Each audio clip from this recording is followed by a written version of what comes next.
Welcome to Let's Talk Cybersecurity, brought to you by Magnet Plus in partnership with Exponential-e. I'm James Wynne from Record Media. We have 4 cybersecurity experts in studio, ready to share their experience and knowledge so that you can be prepared. Magnet Plus, as Ireland's largest connectivity provider, has just launched a range of cybersecurity services that defend systems and data 24/7. Hackers are smart, so you must be smarter. Magnet Plus' full range of rock-solid cybersecurity solutions give you the reassurance of knowing you're always one step ahead. Visit magnetplus.ie for more information.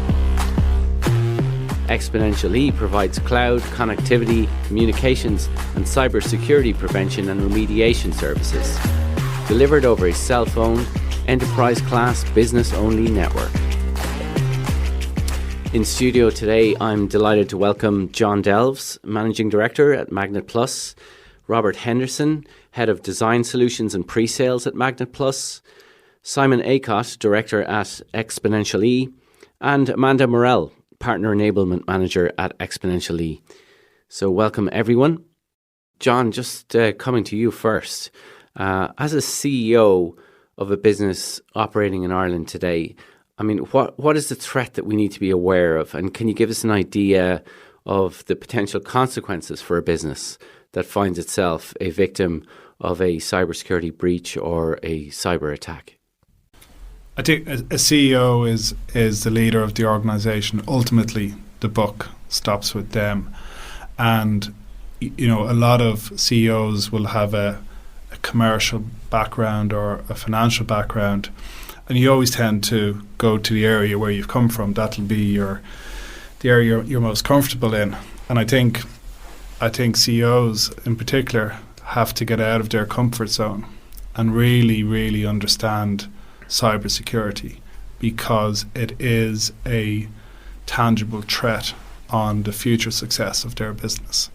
And it might sound complicated, it might sound very foreign in terms of their background, but that's not an excuse to actually understand it better. And it's actually the CEO's responsibility.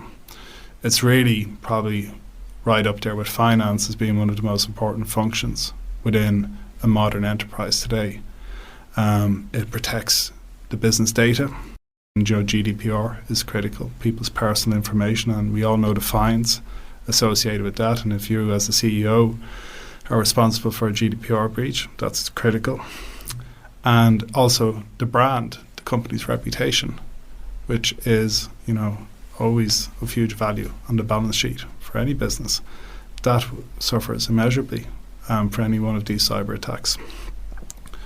So I think what often happens, James, is that business leaders really don't think about it before it's too late. And that's really, really the problem. Because we're continually be hit by more and more sophisticated cyber attacks. So you can't delegate it. And there's always this fine line between delegation and abdication. And I think you can't just, you know, say it's going to be managed by the security people in the business. It has to be part of your day-to-day agenda in the business, and you have to be all over it as a CEO. If it, you know, does happen, it's your neck on the block as a CEO. It's as simple as that. So I think it's really incumbent upon every CEO to learn more about cybersecurity, even though it's difficult, even though the language is difficult. We're trying to break up that jargon and explain it better in the podcast today. But you have to just do it. It's just a simple fact. You don't need to become an expert. I don't think it's like you don't have to become an accountant to understand the numbers, but you have to understand the basics in order to understand how your business is performing. So you have to increase your knowledge of the core concepts. I'm not an accountant, but I can read a P&L and I understand the balance sheet. In the same way, you have to understand those core principles around cybersecurity and how your business is performing them, set up the KPIs, set up the measurements so that you really understand, you know, your vulnerabilities. You engage in third-party companies that can give you an objective view in like how you would bring in an auditor, you know, to audit your accounts. Now, you have to do that.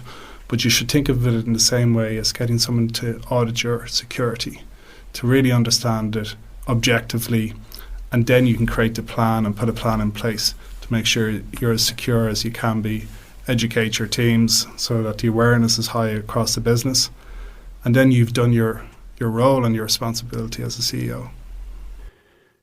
You mentioned earlier how cybersecurity isn't just for the IT crowd, so to speak.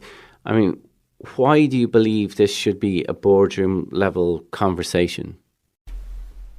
I think a board is all about governance, and cybersecurity is critical to the governance of every business. So just as boards are charged with overseeing a company's financial systems and controls, they really also have a duty to oversee a company's management of cybersecurity, including oversight of appropriate risk mitigation strategies, systems, processes and controls. It's absolutely core to a board in today's world. And any board that's not doing that isn't reflecting the threats that are out there for its businesses. So for the foreseeable future, cybersecurity will require considerable attention by boards in Ireland and across the world, and will need to work with management, internal audit, enterprise risk management, and also cybersecurity experts as the threats continue to evolve. And we've seen that over the last 12 months. Every day a new threat is coming out and facing businesses, and boards have to be very much aware of that. They can't just hide away from it. This is a real threat that's coming at your business. So for me, it's about having the process, the systems, the controls, and these have to remain fluid as this changes for the foreseeable future. Thanks, John. And Simon, you see these scenarios play out on a regular basis. Can you give us an idea of what actually happens out there when a company falls victim to a cyber attack? I suppose firstly what I would say is that most cybersecurity breaches aren't really high profile. They're not like war games, big flashing screens and everybody's falling over and the world's descending into chaos. It's not like that. It's just like everyday business. People will do something. It will lead to another organisation attempting to get your data, control it, for financial gain. So we hear all of these things, and it used to be very early days people would create things like worms because they could, or they would get into the Ministry of Defence because they wanted to prove that they could. But things are different now. It's very much more commercialised. It's like an industry to generate revenue for itself, and it will use the means that it can to do that. What does that mean to businesses that we've seen? I think we've seen some financial organisations that have had their backup has been taken over, so they've not realised that they've lost control of it. Backups are still happening, but they don't own control of that information anymore. And then eventually, the organisation having gone in through a back door or from a phishing email as it could be, what they will then do is take control of the primary. Once they have control of both, often the process would be that they will send an email making a request, a ransom, asking for an amount of money. If not, this is what we'll do. Or if they don't believe that anything's going to happen, what they'll actually do is implement the attack and just lock the customer out of that data. Now, for a financial organisation, that could leave them with open positions. In a volatile market, that's not where you want to be. You want to be able to close your positions at the end of the day. Know you can close them, reduce and mitigate that risk. For other organisations, it could be as simple as you don't have access to any of your client database. You don't have access to your supply chain. You can't create anything from it. Or you can't invoice your customers. And most companies, and John and I were talking about it, most companies will go bust after 3 months if they can't invoice. They don't keep that much money spare hanging around just because they don't expect to be able to invoice. You expect to be able to invoice at least a portion of it. So what actually happens in the marketplace is it's not something that's really publicised. You see a few in the press. They're really big ones. They're probably publicised because they don't have any choice. It's not something you don't go, look what's happened to me. This is great. That's not the way these conversations go. These are quiet. Insurance companies can be involved. Sometimes they're not. Payments can be made or not. But the important thing is the process that follows that event. You've got to restore everything. And if you don't have access to it, you've got to find a way of unpicking it. And that unpicking, as I said before, if you're burgled in your house, you go to your insurance company, they'll replace goods or give you money to replace them. It's not uncommon that 3 months later you're burgled again or approached, but you wouldn't necessarily say to the burglar, it's all right, lock the door afterwards. That's not what you do. So making the payment and making no changes and not understanding what happens, that's the piece that you can't do. You have to get to the bottom of it. You have to own it. You have to control it and understand what is realistic. So it does happen. It's not really common, but it's also not uncommon. And the approaches are different. Some are very crude. Some are really very sophisticated, and they will take their time. If somebody's going to spend 3, 4, 5 months getting into your organisation and controlling your data, they're probably going to ask for a lot of money, as opposed to a virus, which will cause some damage. And I think probably everybody's had one of those, and then you get something on your screen saying, I'll unlock your data if you pay me £50.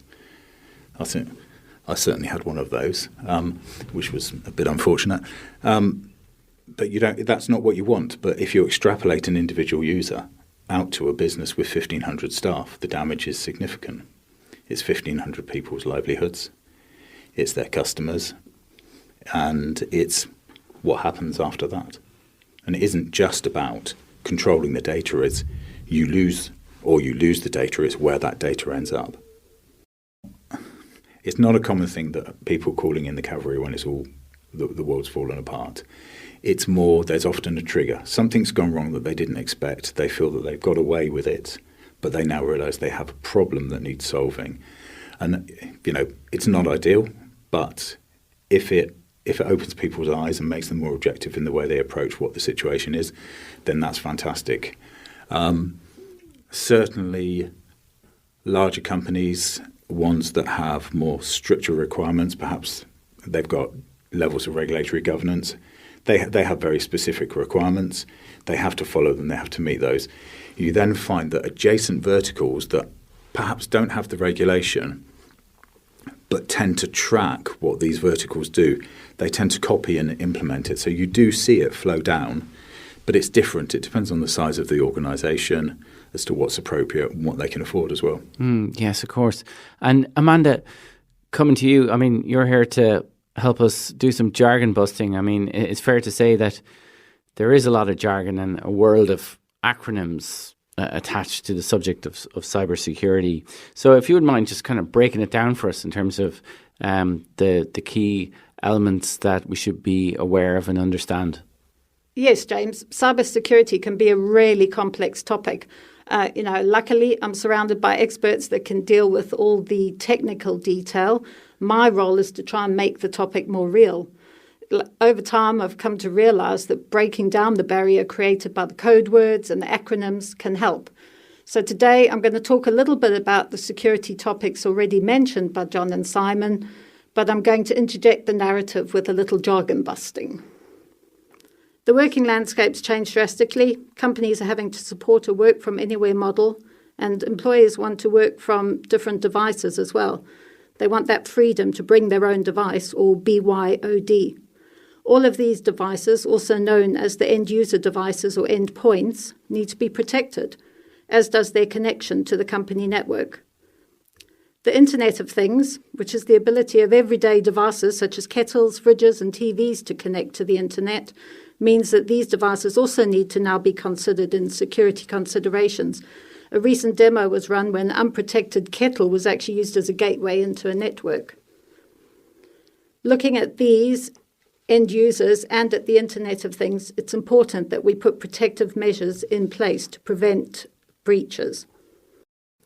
We all know what data breaches, which is where confidential information is disclosed, destroyed or abused, and GDPR or General Data Protection Regulation breaches can cost an organisation, both reputationally and financially. We've all seen those headlines. Measures to control access may include IAM, or Identity Access Management. This can limit access to systems and information based on a user's role. and MFA, or multi-factor authentication. This adds a layer of protection by requiring multiple forms of identification to access accounts or apps. You know, if you log in with your password and then you have to add a fingerprint or a code that you get messaged alongside that standard password. Core network measures need to be in place. These may include firewalls, which are hardware or software that use a set of rules to control network traffic and prevent unauthorized access to or from your network. And then there's encryption, where data is converted into an unreadable format or code. Patching's important, keeping all that software up to date on all your managed devices to avoid vulnerabilities from the ever-evolving threats, that zero-day attack that Simon mentioned. All the time there's good work's going on to protect the IT environment. Cybercrimes are constantly on the rise. Attacks are occurring at an alarming rate. Statistics actually claim that 64% of companies worldwide have experienced at least one form of cyber attack. It's not a case of if anymore, it's a case of when, and being prepared is truly essential. So to talk about some of these forms of attacks, DDoS attacks, this is where legitimate users can't access the network because the service is being overwhelmed with traffic from too many service requests. You get brute force attacks, where a huge combination of values is automatically entered into a network or into a password field, whatever it might be, to discover a password and gain access. Download attacks, that's where malicious software or viruses are unintentionally installed onto a user's device without their knowledge, often by the user, which brings us on to the fact that the weakest link in any security posture is actually us, it's you, it's me, the actual users. Cybercriminals are finding more and more sophisticated ways of tricking us into letting them into our company networks from within, as Simon was mentioning. Phishing emails ask us for sensitive information, or they link to fake websites or documents, attempting to trick us into downloading malware or providing sensitive or confidential information. Smishing is the SMS or text equivalent of the same thing. And then, of course, there's vishing. Did you guess it? That's the voice equivalent. The friendly bank or utility company phoning up to help us in some way, but really they're after that confidential information they can trick us into giving. Then let's not forget quishing. Sounds like it could involve a nice hug or a bug being splattered, but actually it's using QR codes to link to scam websites or downloads. With all these threats out there, it's essential that we are ready to prevent where possible and mitigate where necessary. Thanks, Amanda. And Robert, you're out there interacting with Irish businesses all the time on this subject. So I just wanted to ask you, if you had the opportunity to stand in front of Ireland's business community, you know, what would you want the takeaways to be? What would you want them to be aware of when it comes to cybersecurity? Yeah, thanks, James. I think there's a couple of components that touch on everything that's already been said, and to enable a business to mitigate and prepare for the risks associated with cyber threats. And they cover awareness and basic tools and planning. But firstly, there needs to be a top-down approach for cybersecurity, where the company boards and the executives need to be part of the solution, understand the risks and invest in the mitigating of these risks. I would recommend that businesses are focusing on some of these key areas. More than likely need to be done in tandem if the business already doesn't have something on the go. So we'll stick with education and awareness as a good starting point before you start talking about fixing your technology and finding the technology need to that educational piece. Your weakest link in a lot of this is going to be people and not understanding the detail that's coming towards them. So businesses need to educate their teams to understand the risks and pitfalls associated with cyber threats. Teams need regular training on phishing, how to spot those dodgy email messages. Phishing emails are listed as one of the number one causes of most cyber threats and data theft. This awareness training should have a road to educate users on a good password practice, social engineering and beyond. It's not just about phishing training. I would add, if you can make this training more relatable to people in their home lives, it will naturally flow into their work environment. Then there needs to be a focus on the basic protections. So again, businesses need to get the basics right, and this is done through involving your people and investment. But it's crucial to protect your systems and your data. That starts with good password management. No passwords like password 1 or password 2022. You need to start enforcing stronger passwords, using enforcement tools that weed out the most common weak passwords to prevent people from using them. And then you need to start introducing multi-factor authentication and ensuring that multi-factor authentication becomes a common theme across your business for access to any system. Many companies are just not doing basics, and these things like MFA or multi-factor authentication for email access is available with most email systems today. That needs to be followed in by spam filtering, URL filtering, to block your dangerous emails that are coming in, but still things will get through the systems. So you need that phishing training and awareness to back that up. And you need your endpoint security to ensure that the systems and devices themselves are protected. At a very base level, starting your antivirus or your ransomware, systems need to be fully patched, and not just the operating system, but your third-party applications, your PDF readers, your antivirus as well needs to be updated. The business needs to have a patching policy and automate the routine and have it set out for the year ahead. If you're serious about threat prevention, then users unfortunately do need to have their systems restricted. Nobody should have admin access rights to their system. Cybersecurity is not just the responsibility of IT. Like health and safety, it's the responsibility of every member of your team, of your business. I don't think people are as honed in on the issue of concern, either in a business sense or in an individual level. And if you take it at a basic level, there's a reason why social engineering still happens, where you get those phone calls pretending to be from the call center or pretending to be from a business wanting information from you. Those are happening because people are responding to them. If they weren't happening, or people weren't responding, they wouldn't be happening. So, and I'm sure if you talk to lots of people, they'll tell you about the messages they get. I can't say where I remember the stat from, but years ago there was a stat that said something like 1 in every 1,000 messages, spam messages, gets a response. If that is true, then that just goes to show that people need to be educated as to what are the spam messages, what are the phishing messages. So you get a phone call, you give somebody a piece of information, that's your phone number maybe, your name, your child's name. They take that information, give it to somebody else who now contacts you in a different mechanism or a different manner, but they have these touch points that you're familiar with, so therefore you give up more detail. They go away, you forget about it. Another few weeks later, somebody else comes and knocks on your door. Now they have even more information about you. So now you let your guard down and you start to share information, and this is where these more sophisticated approaches are happening. And this is people, it's personal interaction. So you've grown familiar, they're giving you recognized touch points.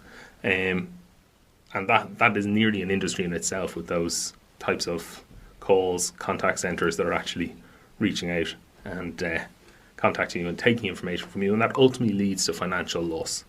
And that's not small financial loss, that's large financial loss. As if you take it at a personal level, somebody could lose all of their life savings because they've given enough information over you'll actually be able to access your bank account online, or you'll actually support them nearly in accessing your bank account online because you think they're the bank. So, and that goes into that personal information. If you have that recognition personally in your life, then when you go into work, you're going to go, this doesn't seem right, this isn't the appropriate. I'm sure most people out there will say they've got an email from their manager, supposedly from their manager, supposedly from the CEO, asking to pay an invoice. Okay? Checks and balances in place should go, does our manager normally send us an email to pay an invoice? Yet, they're sophisticated enough and enough touch points in there that somebody will pay those invoices. And that money is gone. Okay, but with that being said, right, there are still, skeptics out there who suggest that, this is just another Y2K scenario where we end up, spending too much money on surplus safety, or people that consider it almost like too random to be concerned about or to justify the investment. I mean, what would you say to anyone who's currently on the fence about, the reality of cybercrime and the fact that it is something you have to invest in as a business? I think it's very easy sometimes for businesses to look at the cost of implementing a security strategy and to see that cost as massive and prohibitive. But what they're not considering is the cost of not implementing that strategy.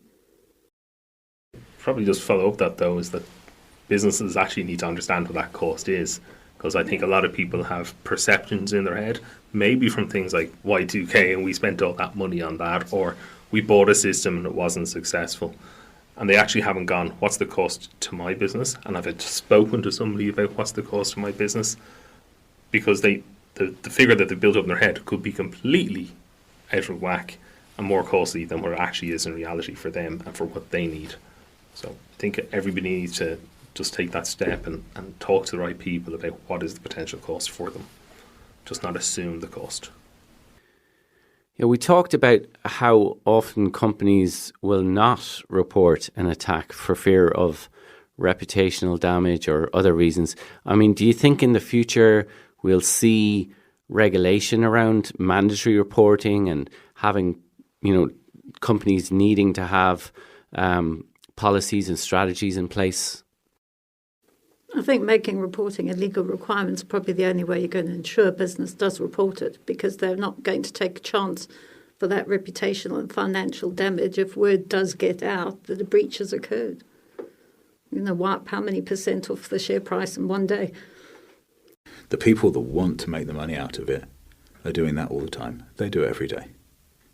If they weren't doing it, we wouldn't have to improve these things. But it's everybody has to do it. They all play a part, and they have to improve things every day and be aware of the ramifications of it. And I think it's this awareness, and it's about not sitting on your laurels.